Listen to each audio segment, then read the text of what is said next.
की देव आता सध्यात बघ ध्यान केंद्र कर तू नाभी कमलामध्ये, आत्ता पांडुरंग नाभी कमलामध्ये उभा टाकलाय, सांगते का? नाही आता कानाच्या ठिकाणी तुझा देव आहे, सांगते का? तुला बाहेरचं चिरड बसलेलं कळालंय, मध्ये एवढा मोठा भरून उरलेला देव कसा कळा ना गेलाय?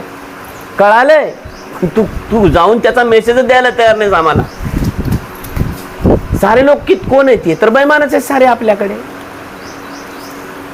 इथं देवाला बघण्याकरता देवच देवाला बघला पाहिजे.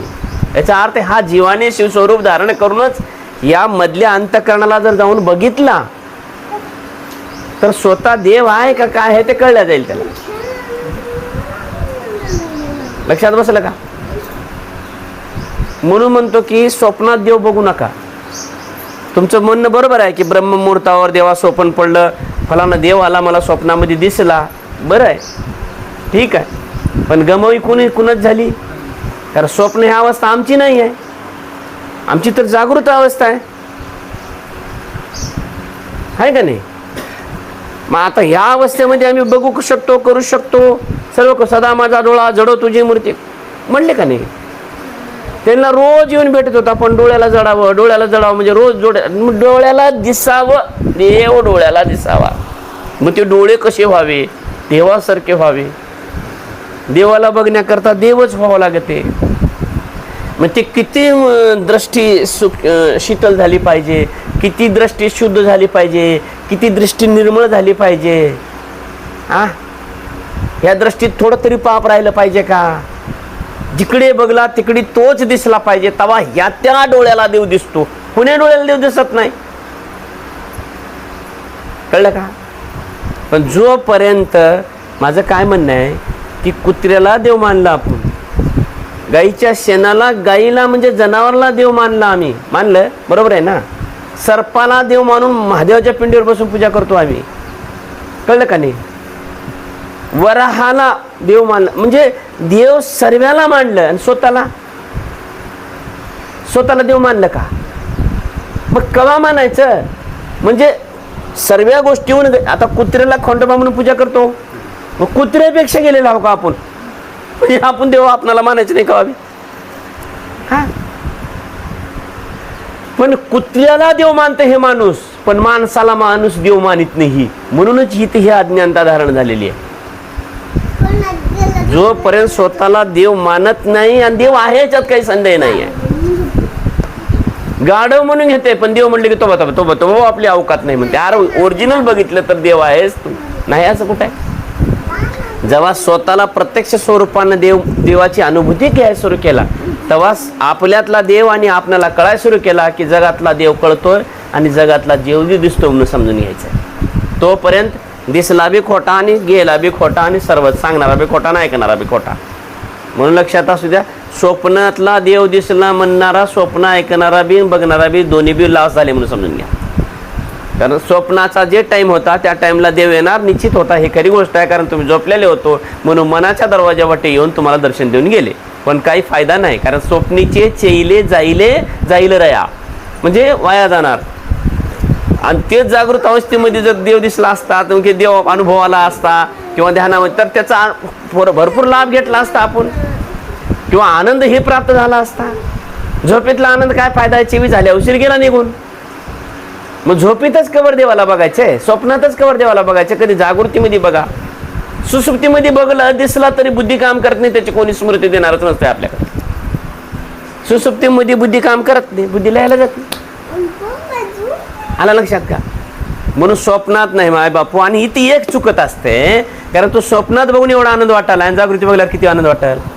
म्हणून देव कवा येतो ह्याचा गॅरंटी नाही. म्हणून ब्रह्ममुहूर्तावर माणूस उठल्याला पाहिजेच, वाट बघूल्याला पाहिजेच. कवा येईल काय माहित आहे?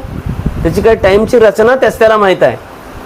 किती करोडो भक्त आहेत, त्याच्यामधून आपल्याला किती टाइम दिले कवा येईल म्हणायचं काय माहित आहे?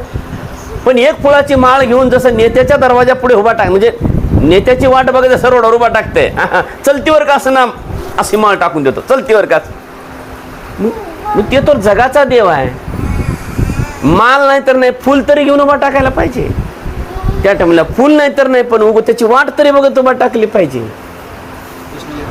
मग प्रातःकाली त्याच्याकरता ब्रह्ममुहूर्तावर उठून नामस्मरण करत बसायचं. कारण हे आहे कारण परमात्मा प्रातःकाली येतो आणि ज्याच्या स्वप्नात येऊन देऊन गेला, आता त्याला केव्हा येईल याचा पता नाही, कारण येऊन तर गेले.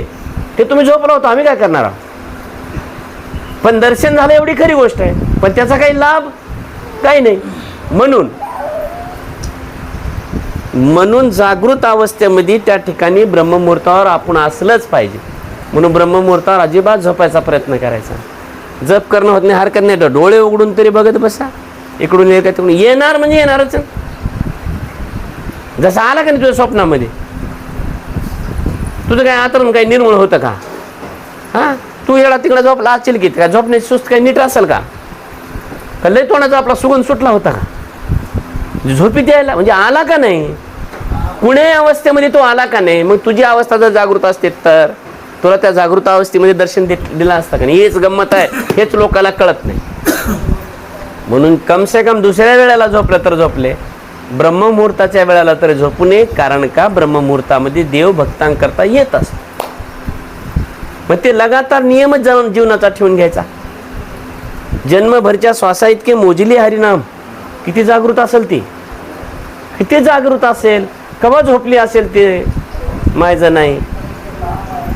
जन्मभर वाट बघितली देवा तुझी शबीरी, जन्मभर वाट बघितली देवा, कवा येणार माहित नाही, कब आएगा शबीरी, मैं ये नहीं बता पाऊंगा लेकिन प्रभु जरूर आएंगे, तुझे दर्शन देंगे, इतना मैं जान सकता हूं. बस फिर रोज फूल तोडो और बुनते रहो, माला बुनते रहो. किती माळा वाळल्या असतील, किती वाटावर फुले आतरली असेल, किती माळी वाळून गेल्या असतील, किती बोरं ते गेले असतील, किती दुर्न वाळून गेले असतील. हा, ते वाट बघून ते किती डोळे थिजून गेले असतील.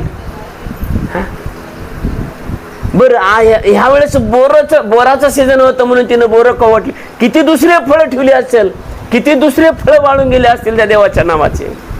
पण वाट बघलं त्याची भेट मात्र जरूर होते. ज्यांनी पाहिल वाट त्याच्याशी होईल भेट. कळलं का? वाट बघलीच पाहिजे देवाची. त्यानं आपली वाट बघतो. वाट पाहे उभा भेटीची आवडी, कृपाळू तातडी उतावेळपणे वाट बघतोय. आपली त्यानं तेवढीच वाट बघत असलं तर आपण त्याच्या अर्धांकित तरी आपण त्याला वाट बघावं. निदान त्यानं दिवसभर आपली वाट बघतोय तर आपण किती वाट बघतोय. झोपलं तरी त्यानं चेवीच राहतोय, आता तरी भेटल, तवा तरी भेटल, तवा तरी आहे ना. कारण त्याला बी वाटत असेल ना, आम्ही स्मार्ट शरीर बनवलं, देवाने बनवलं. सर्वात मानुष्य हे रूप प्रत्यक्ष परब्रह्माचं रूप म्हणून ठरवलं देवाने. माझं रूप म्हणजे माणसाचं रूप. मला बघायचं असेल तर माणसाला बघा. म्हणजे एवढं सौंदर्य ह्या देवाने या शरीराला दिलं, मानवी प्रकृतीला. सर्व हॉरिझॉन्टल बनवलं, ह्या व्हर्टिकल बनवलं देवाने. इतकं सुंदर बनवलं ना. पण एवढा सुंदर माणूस असून जगातल्या सर्व वस्तूला देव मानायला तयार आहे, स्वतःला सोडून. काय करायचं मग? तिथं देव वाढ. अरे असं कसं र? माझी जी आवडती वस्तू आहे त्याला तू आवड करत नाहीस. बाकी शरीर तर खूप बनवले मी. ते बनवलं ते थोडं आवडलं नाही, ते बनवलं ते थोडं आवडलं नाही, ते बनवलं ते थोडं आवडलं नाही, म्हणून आकर हे बनवलं, हे बनवली. हा, इथं भक्ती काम करते, इथं मुक्ती काम करते, इथं मोक्ष काम करते, इथं सर्व काम करते, इथं ज्ञान काम करते. मनुष्य देहाचे ज्ञान जाण सर्वता असे ना. सर्व येऊनला समसमान दिलं, पण ह्याला एक्स्ट्रा एक ज्ञान दिलं. हा, इथं शोभल्या जातं गड्या ज्ञान माझं, आणि इथं ज्ञान शोभल्या जातं म्हणून परमेश्वराने ज्ञान एक्स्ट्रा दिलाय. त्या ज्ञानाचा वापर साऱ्या जगावर करला ती, पण स्वतःवर नाही. स्वतःला देव मानतच नाही, म्हणून ह्यालाच अज्ञान म्हणतात. आणि स्वतःला देव मानत नाही म्हणून स्वतःला देव बनवणारा जर कोणी असेल तर ते सद्गुरू आहे. म्हणून सद्गुरूकडे जावं लागते, तेव्हा स्वतःला देव मानता येतं. तोपर्यंत